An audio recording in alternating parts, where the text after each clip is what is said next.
मदरसे तो होने नहीं चाहिए, जितने भी मदरसे हैं उन्हें बारूद से उड़ा देना चाहिए। मैं गॉडसे जी को देवता तो ले मानता हूँ। गॉडसे जी को, गांधी तो एक गंदगी का ढेर था गांधी, और गांधी जैसा झूठा व्यक्ति इस धरती पर पैदा नहीं हुआ। ये महात्मा गांधी मर गया, 1 करोड़ हिंदुओं की हत्या करवा गया। भाई गांधी को जिसे बाप मानना है माने, लेकिन हम हिंदू, हम जागरूक हिंदू गांधी को कभी भी अपना बाप नहीं मान सकते। देश का बाप मानना तो बहुत बड़ी बात है। अब अगर कोई चीज हिंदुओं को बचा सकती है तो वो है एक फेयर बंटवारा, एक बंटवारा और हो और सनातन वैदिक राष्ट्र बने। हालांकि हम बंटवारा करके देख चुके हैं, लेकिन गांधी जैसे नेताओं की कायरता और कमीनेपन के कारण आज दोबारा ये समस्या पहले से भी ज्यादा भयानक हो गई है। जूना अखाड़े के महामंडलेश्वर यति नरसिंहानंद के पैगंबर मोहम्मद पर विवादित बयान देने के बाद यूपी के अलग अलग जगहों में बवाल देखने को मिला। यूपी के अलग अलग हिस्से में यति के खिलाफ एफआईआर दर्ज करवाई गई, मुकदमा लिखवाया गया और इसी बीच मंडे को यूपी के सीएम योगी आदित्यनाथ ने भी एक बड़ा बयान दिया। योगी आदित्यनाथ ने कहा कि जाति, धर्म, मजहब, महापुरुषों, देवी देवताओं पर आपत्तिजनक टिप्पणी कतई बर्दाश्त नहीं की जाएगी। साथ ही योगी ने प्रदर्शन के नाम पर हिंसा करने वालों को हिदायत दी। कहा कि विरोध के नाम पर अराजकता, तोड़फोड़ और आगजनी स्वीकार नहीं है। जो कोई भी ऐसा दुस्साहस करेगा उसे कीमत चुकानी पड़ेगी। मैं हूं रूबा अंसारी और आप देख रहे हैं मिल्लत टाइम्स। आज इस वीडियो में हम बात करेंगे कि यति नरसिंहानंद कौन है, इसने कब, किस पर कौन कौन सी आपत्तिजनक टिप्पणी की और उसके रीसेंट बयान के बाद कहां कहां पर बवाल हुआ। यति नरसिंहानंद का असली नाम दीपक त्यागी है। मेरठ जिले में घर है। पिता सरकारी नौकरी में थे। दीपक त्यागी ने मॉस्को के इंस्टीट्यूट ऑफ केमिकल इंजीनियरिंग से केमिकल टेक्नोलॉजी की पढ़ाई की है। 1994 में वहां से ग्रेजुएट करने के बाद रूस की राजधानी और लंदन समेत कई देशों में काम किया। 1997 में बीमार पड़ी तो ये भारत वापस आ गया। इसका चाल चलन के चलते इसके घर वालों ने, पत्नी ने, बेटी ने यानी पूरे परिवार ने इसे पहले ही छोड़ रखा था। साल 2007 में वो गाजियाबाद के डासना मंदिर में पुजारी बन गया। संन्यास लेते वक्त दीपक त्यागी से नाम बदलकर दीपेंद्र नारायण सिंह कर लिया। एक बार फिर से नाम बदला और ये यति नरसिंहानंद बन गया। इसी बीच 2021 में खबर आई कि हिंदू धर्म के अखाड़ों में सबसे बड़े जूना अखाड़े ने यति नरसिंहानंद को महामंडलेश्वर बना दिया। ये अखाड़ों का सबसे ऊंचा पद होता है। साल 2019 में उत्तर प्रदेश पुलिस ने यति नरसिंहानंद के विवादित और नफरती बयानों से तंग आकर इसे गंभीर किस्म का उपद्रवी घोषित कर दिया, जो कानून व्यवस्था को लेकर चुनौतियां खड़ी कर देता है। पुलिस ने यह कदम तब उठाया जब यति नरसिंहानंद के नफरती बयानों का सिलसिला जो है वो रुकने का नाम नहीं ले रहा था, लेकिन इसके बाद भी यह सिलसिला रुका नहीं। अक्टूबर साल 2021 में इसने इस्लाम मुक्त भारत बनाने का बयान दिया। फिर इसी साल दिसंबर में एक धर्म संसद में इसने मुसलमानों के खिलाफ हथियार उठाने और मुसलमानों के नरसंहार यानी जेनोसाइड की बात कही। महिला नेताओं के लिए कहा कि महिला नेता खासकर भाजपा में पुरुष नेताओं की रखेल है। मुस्लिम महिलाओं के लिए कहा कि मुसलमान अपनी औरतों का इस्तेमाल आबादी बढ़ाने के लिए करते हैं। यति ने मदरसों को बम से उड़ाने की बात कही। अलीगढ़ मुस्लिम यूनिवर्सिटी को भी निशाना बनाया। कहा कि एएमयू इस्लाम का गढ़ है, मदरसों की तरह एएमयू को भी बारूद से उड़ा देना चाहिए। जितने लोग यहाँ पढ़ते हैं उन्हें डिटेंशन सेंटर भेजकर उनके दिमाग का इलाज कराना चाहिए। इसने वीडियो जारी करके देश के राष्ट्रपिता महात्मा गांधी का भी अपमान किया, उनके बारे में अपशब्द कहे। कहा कि महात्मा गांधी ने 1 करोड़ हिंदुओं की हत्या करवाई, ये 1 करोड़ हिंदुओं की हत्या के लिए जिम्मेदार थे। इसके अलावा देश का एक और बंटवारा करने की मांग की। कहा कि हमें अलग देश चाहिए जो सनातन वैदिक राष्ट्र हो, जहां पर एक भी मस्जिद ना हो, एक भी मदरसा ना हो और एक भी मुसलमान ना हो। इसके विवादित बयानों की लंबी फहरिस्त है, जिसके लिए इस पर कई सारे एफआईआर भी हुए हैं। इसके अलग अलग मौके पर दिए गए विवादित बयानों के क्लिप्स की हमने वीडियो तैयार की है, इसे देखिए। मदरसे तो होने नहीं चाहिए, मदरसे तो होने नहीं चाहिए, जितने भी मदरसे हैं उन्हें बारूद से उड़ा देना चाहिए। और जैसे चीन करता है ना, मदरसे के सारे विद्यार्थियों को ऐसे शिविरों में भेज दिया जाना चाहिए जहां से उनके दिमाग में से कुरान नाम का वायरस निकाला जा सके। ये जो हाल मदरसों का, इसको भी बिल्कुल उड़ा देना चाहिए। इसमें से जितने भी लोग इसमें रहते हैं उन्हें डिटेंशन सेंटर में भेज के, जहां उनके दिमाग का इलाज हो सके, वहां भेज के इस पूरी बिल्डिंग को ध्वस्त कर देना चाहिए, बमों से उड़ा देना चाहिए। बिल्कुल, मैं गॉडसे जी को देवता तो ले मानता हूँ। गॉडसे जी को, गॉडसे जी बहुत हमारे लिए प्रात स्मरणीय है, वंदनीय है, नमनीय है, हमारे लिए पूजनीय है।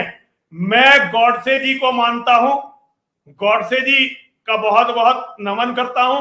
उनके कारण आज हम लोग जीवित हैं। गॉडसे ने अपने लिए जान नहीं दी, गॉडसे जी ने हमारे लिए जान दी है। तो गॉडसे जी का बहुत बहुत सम्मान। और गांधी तो देखिए, गांधी तो एक गंदगी का ढेर था। गांधी कुछ था थोड़ी, गांधी तो एक गंदगी का ढेर था। गांधी अपने परिवार की महिलाओं को नहीं छोड़ा, जो उसके विश्वसनीय साथी थे उन्हें नहीं छोड़ा। ये गांधी किसे छोड़ता? तो गांधी की चर्चा करना, और गांधी जैसा झूठा व्यक्ति इस धरती पर पैदा नहीं हुआ। गांधी और नेहरू की गद्दारी के कारण आज 100 करोड़ लोगों की हिंदू कम्युनिटी है, लेकिन हमारे पास अपना देश कहने के लिए 1 इंच जगह नहीं है, 1 इंच। और ये सत्यवादी हैं, ये राष्ट्रपिता बनने के लायक है। ये तो राष्ट्र का बुरा कपूत है, धर्म का गद्दार है, देश का गद्दार है, अपनी कौम का गद्दार है। ये तो छिपा हुआ कोई मुसलमान था जो हिंदू बन गया। और ये हमारा दुर्भाग्य है कि राजनीति आज भी इसके चरणों में नतमस्तक है। चलाने वाले हैं। ये महात्मा गांधी मर गया, 1 करोड़ हिंदुओं की हत्या करवा गया, भारत पर मुसलमानों का अधिकार करवा गया। इस आदमी के कारण 100 करोड़ की हिंदू कम्युनिटी के पास आज 1 इंच भी अपना देश कहने के लिए जगह नहीं है। और आज भी इसके कारण हमारे संत महात्मा जेल में जा रहे हैं। 1 लाख लोगों के हस्ताक्षर करवा के मैं सुप्रीम कोर्ट में ये याचिका दायर करूंगा कि भाई गांधी को जिसे बाप मानना है माने, लेकिन हम हिंदू, हम जागरूक हिंदू गांधी को कभी भी अपना बाप नहीं मान सकते। देश का बाप मानना तो बहुत बड़ी बात है। ये लोकतांत्रिक व्यवस्था हिंदुओं के लिए फेल हो चुकी है, ये संविधान हिंदुओं के लिए फेल हो चुका है। अब अगर कोई चीज हिंदुओं को बचा सकती है तो वो है एक फेयर बंटवारा। आबादी के हिसाब से मुसलमानों का और हिंदुओं का एक बार और बंटवारा। हालांकि हम बंटवारा करके देख चुके हैं, लेकिन गांधी जैसे नेताओं की कायरता और कमीनेपन के कारण आज दोबारा यह समस्या पहले से भी ज्यादा भयानक हो गई है। हिंदुओं, यदि बचना चाहते हो तो अपने नेताओं से कहो कि एक बंटवारा और हो और सनातन वैदिक राष्ट्र बने। सनातन वैदिक राष्ट्र जहां एक भी मस्जिद ना हो, एक भी मदरसा ना हो, एक भी मुसलमान ना हो। यति नरसिम्हानंद बार बार खुलेआम इस देश के राष्ट्रपिता का अपमान करता है, देश के टुकड़े करने की बात करता है, देश का एक और बंटवारा करने की मांग करता है, लेकिन उस पर कोई कार्रवाई नहीं होती। लेकिन अगर एक मुसलमान अपने घर पर इस्लामिक झंडा लगा देता है तो उसे पाकिस्तान समर्थक बता दिया जाता है, गिरफ्तार कर लिया जाता है, उस पर केस लाद दिए जाते हैं। इस देश में कई ऐसे मुस्लिम चेहरे हैं जिन्हें कई सालों से जेल के अंदर सिर्फ इसलिए डाल रखा है क्योंकि उन पर इल्ज़ाम है कि उन्होंने देश के बंटवारे की बात कही थी। उन्हें अलगाववादी बता दिया गया, उन पर UAPA लगा दिया गया और सालों से उन्हें जेल में सड़ाया जा रहा है। लेकिन यति नरसिम्हानंद जैसे ढोंगी बाबा जो धर्म का चोला पहनकर इस देश के टुकड़े करने की बात करता है, महात्मा गांधी का अपमान करता है, वो अभी तक आज़ाद घूम रहा था, लगातार वीडियो जारी करके बयान दे रहा था, मुसलमानों के खिलाफ लोगों को भड़का रहा था, हिंदुओं से अपील कर रहा था कि अपने नेताओं से कहो कि देश का एक और बंटवारा हो। इस ढोंगी को एक और अलग देश चाहिए जो सनातन वैदिक राष्ट्र हो, जहां एक भी मस्जिद ना हो और एक भी मदरसा ना हो और एक भी मुसलमान ना हो। और ये सब कहते हुए इसे किसी भी कानून का डर नहीं है, इसे सरकार का डर नहीं, इसे प्रशासन का डर नहीं, क्योंकि इसे पता है कि ये हिंदू है। ये कितनी दफ़ा भी देश के टुकड़े करने की मांग कर ले, देश के राष्ट्रपिता का अपमान कर ले या देश में नफरत फैलाए, इसका कोई कुछ भी नहीं बिगाड़ सकता, क्योंकि इस देश में UAPA जैसा कानून सिर्फ मुसलमानों के लिए आरक्षित है। देशद्रोही का जो सर्टिफिकेट है वो सिर्फ मुसलमानों को बांटा जाता है। आपको बता दें कि यति को इसी शर्त पर बेल मिली थी कि जेल से बाहर निकलकर अब किसी तरह का कोई आपत्तिजनक बयान नहीं देगा। लेकिन इसके बावजूद 29 सितंबर को गाजियाबाद के लोहिया नगर हिंदी भवन में किसी कार्यक्रम के दौरान इसने पैगंबर मोहम्मद पर ऐसा बयान दिया जिस पर बवाल मच गया। मुसलमानों ने अलग अलग जिलों में विरोध प्रदर्शन किया।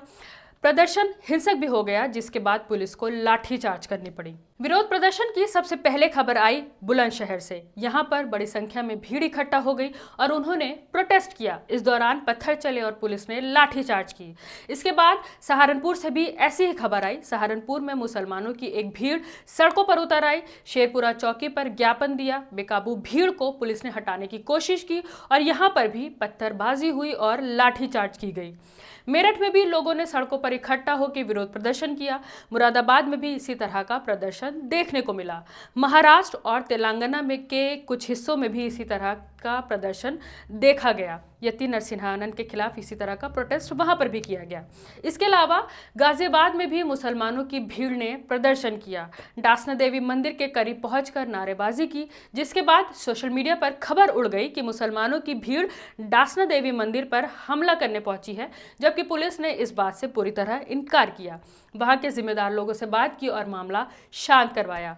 साथ ही देश के अलग अलग हिस्से में मुस्लिम तंजीमों ने, समाज सेवियों ने इसके खिलाफ मुकदमा दर्ज करवाया है और फिलहाल यति जो है वो पुलिस की हिरासत में है। मैं हूं रुबा अंसारी और आप देख रहे थे मिल्लत टाइम्स। इस पूरे वीडियो पर आपकी क्या राय है हमें कमेंट करके जरूर बताएं।